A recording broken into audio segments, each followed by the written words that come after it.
Alright then, Eds. It's been a while since I've done this, so hopefully the microphone is on. If it is, hope you've all had a fantastic week.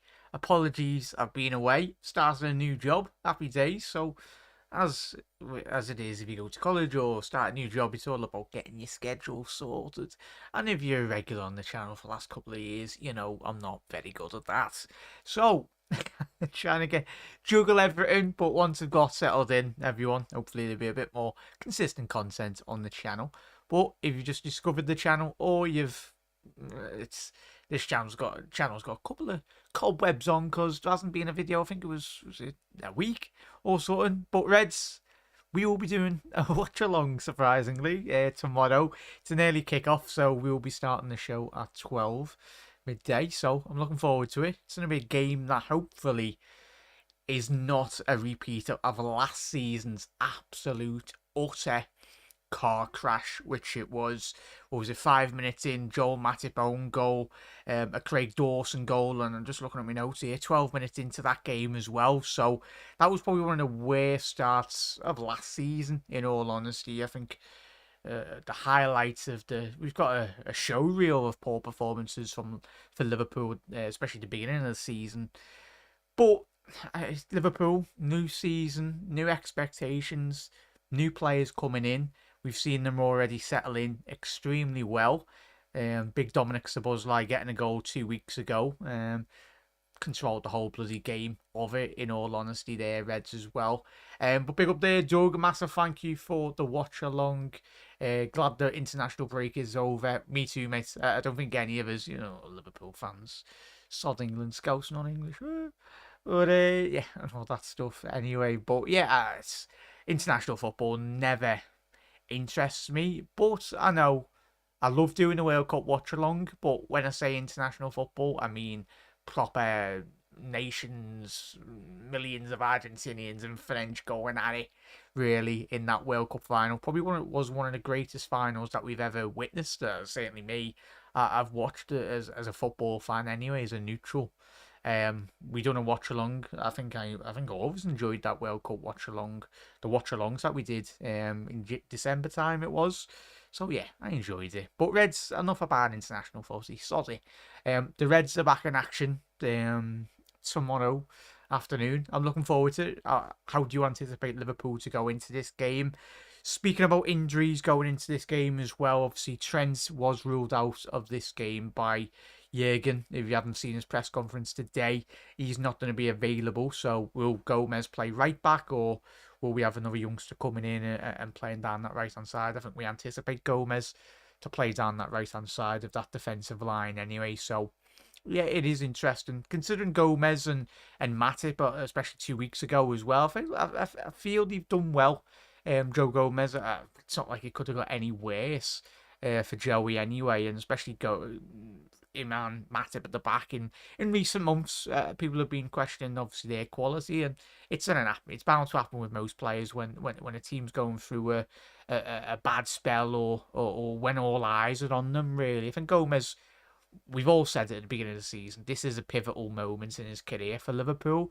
Not just Liverpool, but in terms of his senior career as a footballer. I doubt he's going to be getting a bigger opportunity if he was to leave Liverpool Football Club. Of course, there'll be plenty of suitors for him, but I don't think there'll be bigger teams than Liverpool Football Club in his career. And we've seen plenty of players since if they do leave Liverpool, it's very rare, extremely rare, where the player does their upward trajectory in terms of their career and them continuing to win. It's very, very rare as well. Speaking of players that left, Phil Coutinho's gone to the Saudi League, chat. I know we haven't done a show for a week, but it's been a bit of madness news anyway in the last couple of weeks. But big up there, John. Big up there, John. Chat lad, 4 watch-alongs, fella. Big up there, matey. Big up, John. Hope you're well. Scotty. Oh, I tell you what, we had big up there, John. I know, big up to every single one of you that we're watching all those watch-alongs. At that time, it was, yeah, I enjoyed it. I'm pretty sure, I know a load of you enjoyed it. That's not better anyway. But chat, do drop a like on the video as well if you are watching on the repeats or if you're watching live. Obviously, me not doing a video for a week, probably people aren't getting their notifications. But If you are live or if you're on the repeat, do get your starting 11s in for this game anyway. As we mentioned, Kanate, he's touch and go. I think we've seen a couple of social media posts this week of Ibu Kanate saying he's ready and raring to go. But as a team, we've got to think long term. So like Ibu saying, he's mentally fit and in terms of wanting to play. We've got to think long term. We just don't want to be thinking Wolves. There's going to be plenty of games in the next couple of weeks, next couple of months anyway, that are extremely pivotal. And having a fully fit Ibu Kanase, even if he's at 60-70%, I'd much rather Ibu be 100%. And yes, we might sacrifice 3 points for 1 week, but in the long term goal and aspirations of the club, we might collect another 30 or 40 points more with a fully fit Ibu. Thiago is still out as well. Just having a quick look in relation to any injuries. I think the only doubt for Wolves today is well, for tomorrow is Joseph Hodge. Anyway, obviously the midfielder for Wolves, and they've very much got a fully fit squad to select from, really. Obviously, the big absentee from their team from last season is obviously Matthias Nunes. Did go to Manchester City in the transfer window just gone. Was it like 50 odd million? I think he'll be a big miss for them, but I think obviously Ruben Neves going to the Saudi League was one of the big transfers from the Premier League. I think he's going to be a big miss. I think as a neutral, I think all of us, I did love him as a player.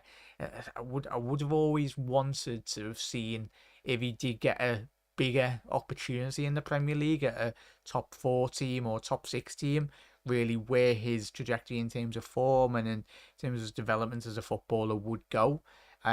Was linked to Liverpool, not by any credible links, but I think just as fans or just fans when you speak to one, we all speak to one another. It was like, could he have done the job for Liverpool? Maybe, maybe not. But certainly a player that Wolves certainly do miss. Obviously, he's there, was their captain anyway to get his captaincy for Wolves. But Gary O'Neill getting sacked, getting let go by Bournemouth was a crazy decision.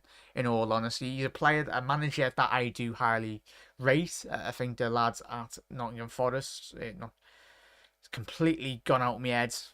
Cooper and Gary O'Neill, two managers that are made up that do have got an opportunity to manage in the Premier League.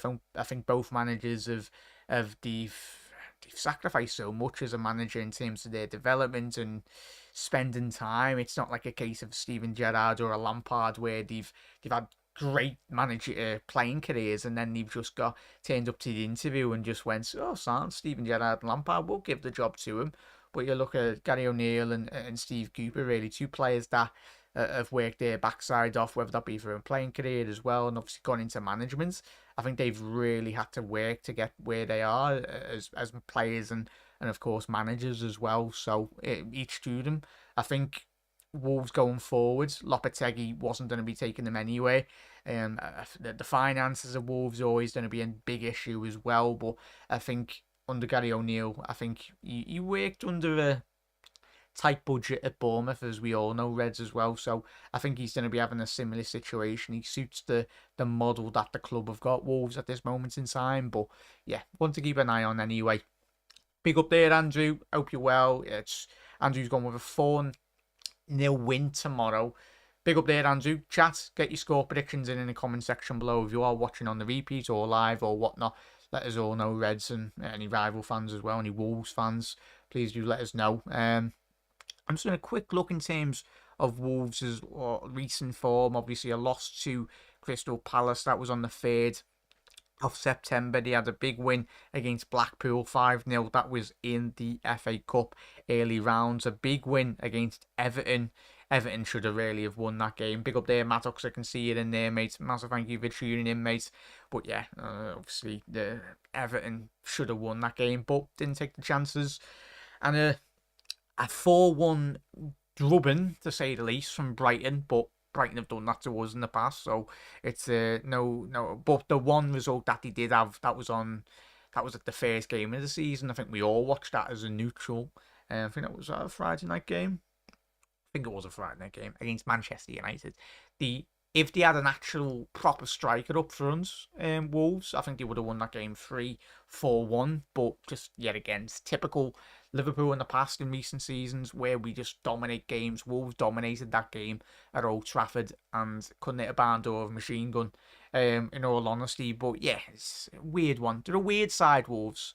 But they've got to be extremely careful. I've watched plenty of Wolves podcasts this last week as well, and their fan base is extremely divided in relation to where they do see themselves this season. If you analyse the squad, it's sound, it's okay, not amazing. But when you do look at the teams down there in the bottom, you look at Forest, you look at Everton, if they do somehow get a good run of form anyway, you do look at the table and you're like, Wolves, just looking at it now, yeah, you've got Luton. The problem for Wolves would be if Luton start winning games or start picking up points. Burnley, I know Burnley are sat, both Luton and Burnley are sat on the nil point at the bottom of the table. But it's if those teams round them, like the Evertons, the Lutons, the Sheffields as well, and the Bournemouths do start winning. And that's where the issues will arise for any Wolves fans anyway. But check out your score predictions in anyway. Big up their level. What's happening, lad? I'm doing a live stream, lad. Surprise, surprise.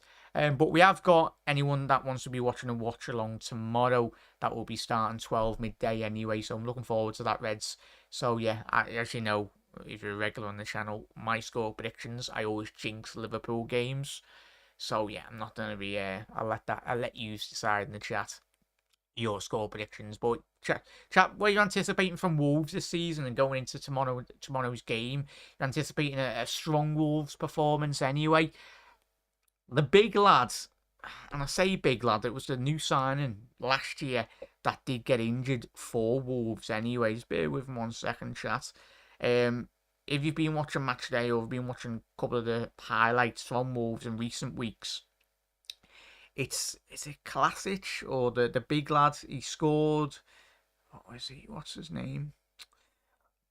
He's a big physical presence, and he's certainly a name that Liverpool do need to keep an eye on. They've got the youngster Silva, who was on loan in the Eredivisie last year, I think for PSV Eindhoven. He's come back in now and he's leading the line. Since he's come into the Premier League, I think he struggled, I think, for any young player of that age, and I think he come from the Portuguese league as well. Big money, I think it was like 30-40 million anyway, Wolves signed him for. But didn't really hit the ground running. Bear with 1 second here, chat. Yeah, it's the Austrian striker, Kaladiz. Oh, apologies for that, but yeah, the big lad, the Austrian big lad. He's about 6'8". Not even know if I try and pronounce that name, but you know, the big lad. If you see him tomorrow, and we will see him tomorrow, I anticipate him to start leading the line. For me, I'd be playing him alongside the likes of Gomez, Canate, because we've seen as Liverpool fans anyway in recent weeks, Liverpool struggle, like even on the not this season, but in the last 12 months when Liverpool have not always played to the expectation levels of themselves. Really, is those balls in the box, set pieces sometimes, the sloppiness and just lack of concentration really as well. Considering obviously with no Trent playing tomorrow, I don't think there will be as much space as there would be if Trent was going into that inverted role. I think the solidness of Gomez, Matip, Canate or Robbo as well. But we did see Joe Gomez play that inverted role in pre-season. Was interesting to say the least anyway. He can do it. Can he do it to Trent's capacity? No, he can't. But I don't think any player could, in all honesty. I think the only player in the Premier League that could do a similar role is, not in terms of his passing attributes, but in terms of understanding that role. And that's John Stones, really, in terms of understanding that inverted role, or any City player for that matter, Christ. If you put De Bruyne in that, if you play De Bruyne right back or left back in a City system, Pep, he would do a very good job. Because obviously the manager that he's got in Pep Guardiola. But big up there, Jack as well. Oh no, it was Jack. Sorry lads, it is me. Bigging up Mattox as well. Big up there, Skulls. How are we? Mac is back in sound. Yes, we are, lads. Big up there, Euphredge. Euphredge has gone with, I think we beat Wolves 3-1, Salah brace and a Gakpo goal. Hopefully, if Raj, that is the case, mate. Fingers bloody crossed. Big up there, Andrew. Yeah, Wolves are struggle for goals. This is a big advantage. Up, Raj. Famous last words from me, you, and everyone in chat anyway. Come what 12 tomorrow, we'll be like, what is it? We'll reminisce. We'll rewind 24 hours to what we all said. Oh, struggle to score goals. Wow. And hopefully it's not a case as at the top of the show like last season anyway. Please no. Big up there, Gary. How are we, mate? And chat. Hope you've all had a good week. Anyway, whatever you've been up to. Hope you're all looking after yourself, keeping well and everything, and let me know how your week's been. Most importantly, I do think of your chat anyway. All he is, the absolute bloody legends. But Gary's gone with 6-0. Gary, if that happens, oh yeah, boy, we can go top. We can go top. We're in the league. So yeah. But we can go top, and this is what it's all about. We know. Us in Manchester City, especially over the last 4 or 5 years, everyone goes, oh, mention Arsenal. But Arsenal done it for 6 months. Yeah. And then bottled it.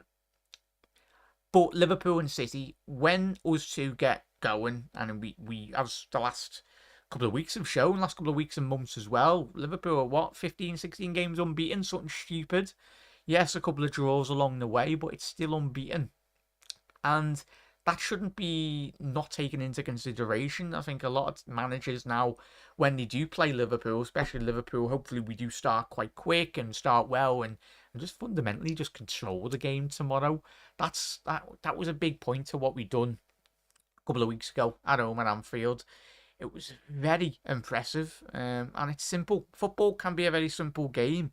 It's just watching Liverpool in recent seasons, half of the time where Liverpool's issues do arise is when Liverpool are just so sloppy in possession. We're losing the ball on the halfway line. Trent is like 25 yards out of a position. Robbo, whoever position, Fabinho, Christ.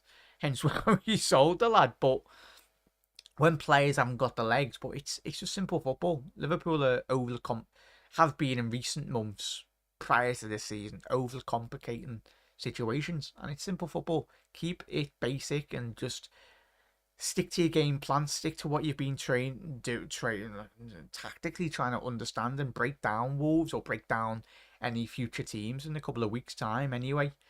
Keep it simple, and that's what we've seen already this season, apart from the Chelsea game where it's always difficult going to Stamford Bridge, new manager, players wanting to impress anyway, and expected the owner, Todd Bowley in the stand. So there's always going to be. We've never had it easy, whether it's been under Klopp, under Rodgers, under Rafa, under Kenny as well. It's never been easy going to Stamford Bridge. So that was, if you luckily, and it was luckily, we got a point away from Stamford Bridge, which hopefully, come at the end of May, could be that point that potentially helps us get back into the top 4, or hopefully even better, helps us win the Premier League as well. You never bloody know.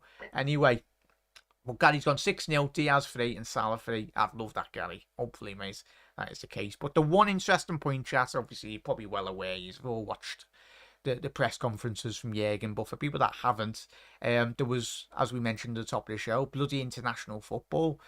Klopp spoke about it today, or was it today, his press conference? Oh, bloody had a lot on. So I think it was today or yesterday, his press conference for the Wolves game. He was just speaking about the South American players, the lack of time that he's had with Jurgen Klopp. Those players have had with Jurgen Klopp, or players coming in quite late from international duty. That's not down to the players.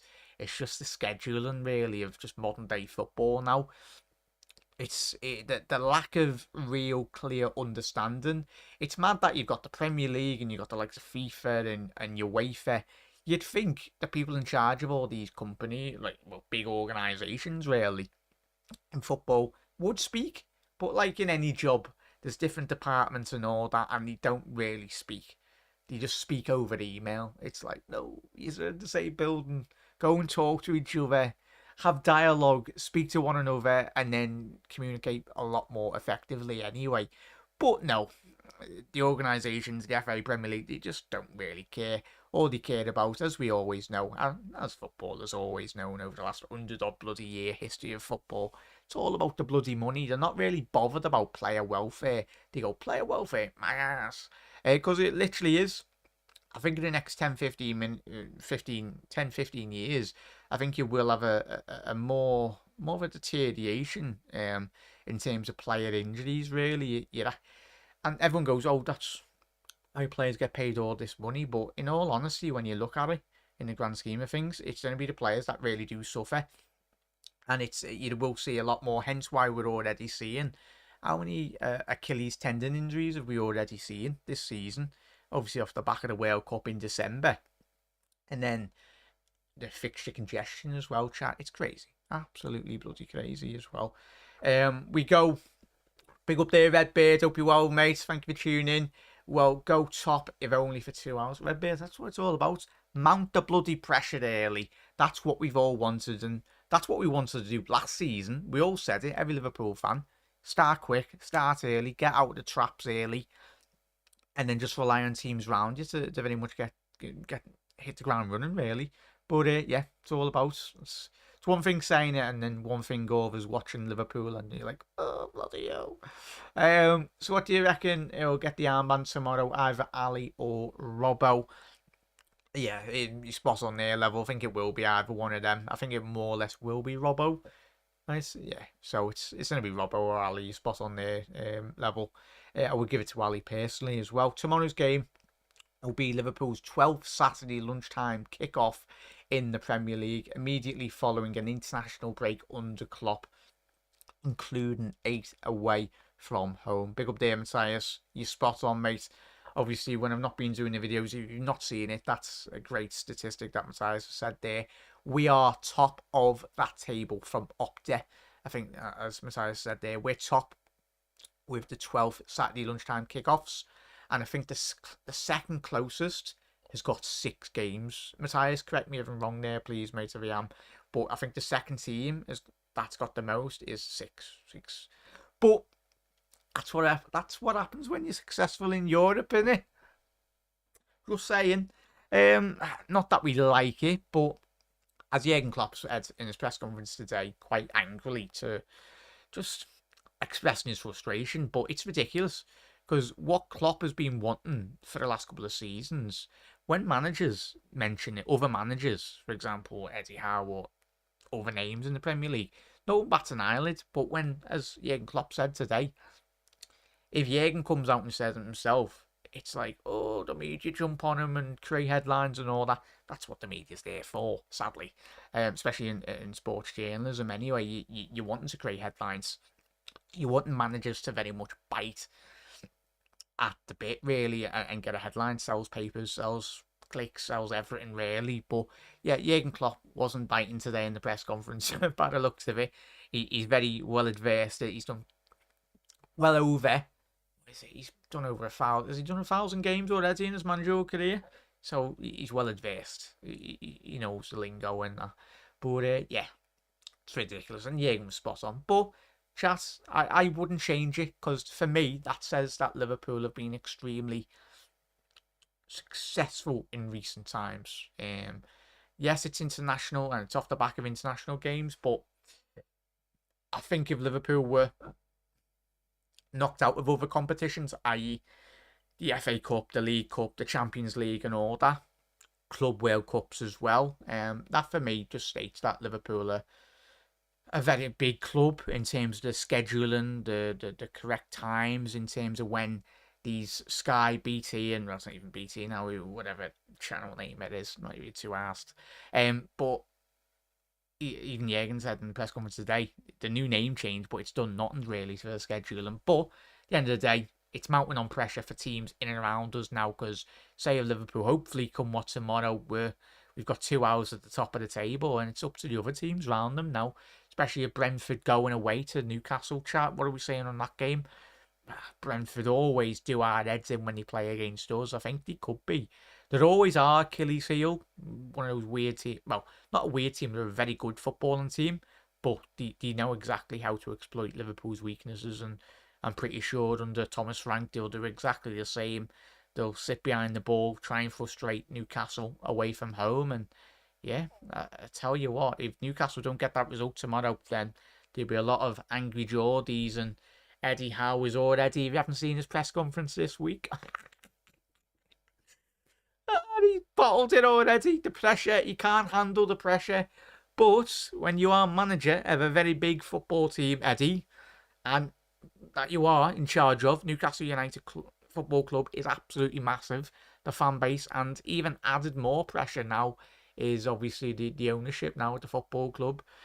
We always knew, I think even the staunched Newcastle fans would say, Eddie Howe was the middleman. He was that man before the next Conte, before the Simeones. He was always going to be that man. But obviously Eddie's done a very good job. I'm not saying he hasn't, but he's done a very good job. I think we can all agree on that. In the last 2 or however long he's been at Newcastle anyway, certainly he's picked up results, but when those results don't continue, then his position will get called into question as well, really. I think he massively overachieved with that squad at Newcastle. Liverpool should have got top 4, but we were absolute rubbish last year. And we didn't deserve top 4. I'll tell you what, if we would have ran away with top 4 again after playing that bad last year, it would have been hilarious, to say the least. This is double any other team in the Premier League since he's joined. Big up the Size. Nice one, matey. Looking forward to seeing Gravenberch. Hopefully he fits into the side as well, hits the ground running. Yet level. I think Klopp's comments this week as well, just vacating, saying that he doesn't see where Gravenberch at this moment in time fits into Liverpool's system. But what he did say, Jurgen, was that he wants to get Gravenberch up and running, really, and getting him back up to the standard in which did see him getting his big money move a couple of years ago to Bayern Munich. He's a top talent. You don't win as many titles in the Ajax side. Now everyone goes, oh, it's the Dutch league and all that. But that Dutch league has produced a lot of extremely talented players. Yeah, the history books state that as well. But he certainly wants to keep an eye on. I think he's going to be tremendous. He's got all the physical attributes to very much thrive in the Premier League. We can stay fit. This man's an absolute giant again. I don't know what they feed him in Ajax or in Holland in general. I think as a nation, they are a very big, tall nation as well. But he definitely had his Weetabix with Gravenberch, to say the least. Anyway, he's a big lad. He'll have no issues. He'll certainly bully a lot of midfielders in the next couple. Hopefully tomorrow, if he's fully fit and fully integrated, but certainly probably anticipate him to be on the bench tomorrow. But if he was called upon, I think all of us got full confidence to come in and hit the ground running, really. Ryan, of course, there you are, Ryan. He's gone 3-1 Wolves. Enjoyed 777 sponsorship group anyway. They are absolutely going to plummet Everton, which is going to be a sad state of affair, but I don't anticipate the Premier League to... I know Majori's agreed to sell the club, but do you need to get through the fit and proper test, whatever you call it anyway, the fit and proper owners test anyway? I don't think they will get through that Premier League. They've got assets of like 12 billion, this company, but yeah, if you go back on their history in sport, it's very shoddy, to say the least anyway, not the best. But if they are going to be owning Everton, Everton are finished, mate. Chat, they are finished. It's sadly, but seeing it with Leeds, they disappeared in the Championship for what, 15, 16 longer. Look at Forest as well. I know it was different circumstances than Everton, really, but it can be one of them. Yep, it's correct. Big up there, Matthias. Big up, matey. Edmund, how are we, mate? Good to see you in here. How are we, lads? Chat, Panov, Gary, Gravenberch, the new number 6 line. Yes, he certainly is. But chat, massive thank you for tuning in. As I said, if you haven't already done so, drop a like on the video. Massively helps out, especially considering I haven't done a bloody video in a week. But anyone just tuning in now, I've just got a new job anyway, so hence why I haven't been doing the content. Just trying to get settled in there, really. And once I get my full work schedule in, I'll be scheduling all the videos and I'll try to do a show every single night. Get back into the full swing of things. But yeah, the streams at the weekend, as long as it's on telly in the UK, because it does me head in. like when it's not on telly anyway. But it will be on telly tomorrow. But chat, we will be live. The stream is scheduled, so hopefully after the stream is finished, drop a like on that video as well before we do get started in tomorrow's episodes. We'll have a post-match show as well after that game. Get a couple of lads on. We'll have a fan call-in show as well. Get your say on the game. But Reds, look after yourself. Enjoy your Friday night. If you're going out, behave. But enjoy it. You deserve it. If you've been in work, college or whatnot, enjoy your Friday night, everyone. Or if you're working nights, smash that shift. And then enjoy your weekend as well. Look after yourselves. Reds, just dropped a like. Happy days, Henry. Big up there. Because Gravenberch chose not to represent his country and wants to settle me. Yeah, level.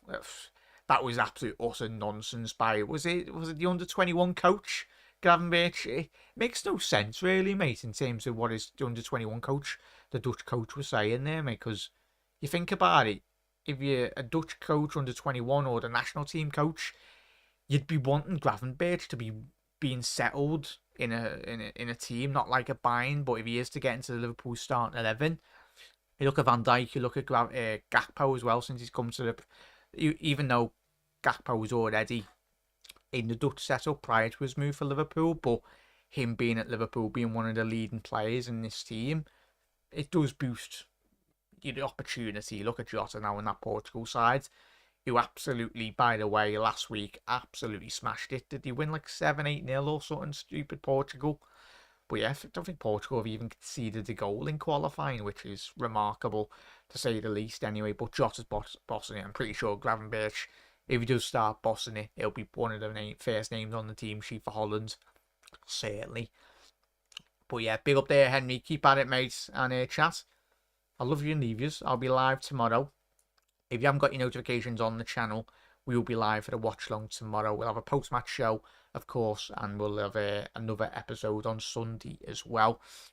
Probably to review all the football and all that. But Reds, enjoy it. Have a lovely Friday night or early Saturday morning, wherever you are watching around the world, Reds. And hopefully, most importantly, the Reds start quick, start fast, and absolutely batter Wolves. Fingers crossed. Fingers crossed. Come on.